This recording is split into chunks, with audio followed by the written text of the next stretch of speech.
Lance Price now joins us. He was former media advisor to former British Prime Minister Tony Blair. Thanks very much, Mr. Price, for speaking to Times Now.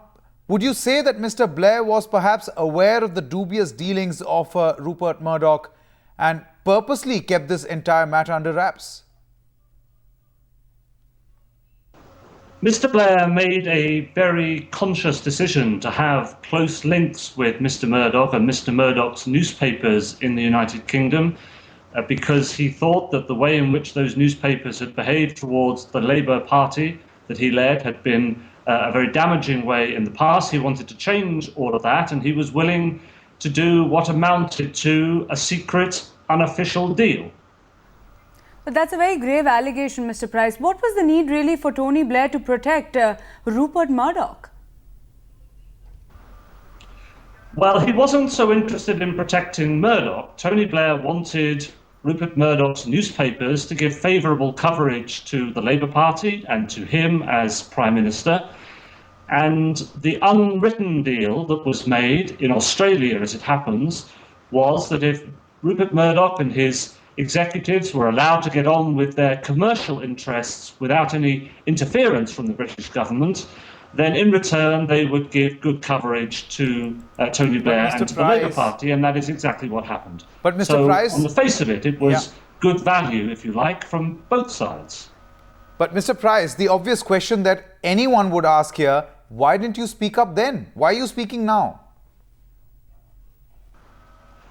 Well, what happened then was that The Sun, which was the best-selling daily newspaper, and The Times, the London Times, which has a high reputation, were both given exclusive stories by 10 Downing Street, by the Prime Minister's office, on a regular basis, which annoyed many of the other newspapers. But there was a special relationship between Downing Street and Mr. Murdoch's titles, in return for which we got positive coverage of the things that the government was doing. Now, that's very different to the hacking of telephones and all the sorts of things that have created the scandal that's making news around the world this week.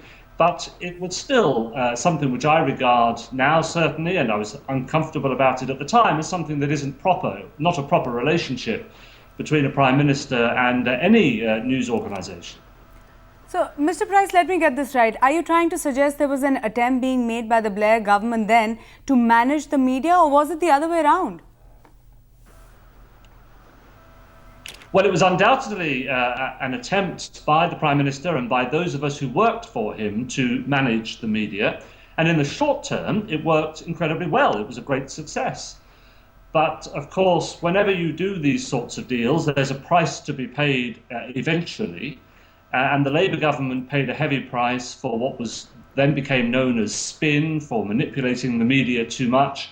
It got to the point where we weren't trusted, that what we said wasn't necessarily always believed. And that was a high price to pay. I'm not sure that in terms of how people voted at elections, that many people ever voted against Labour or Tony Blair because of those close links with News International.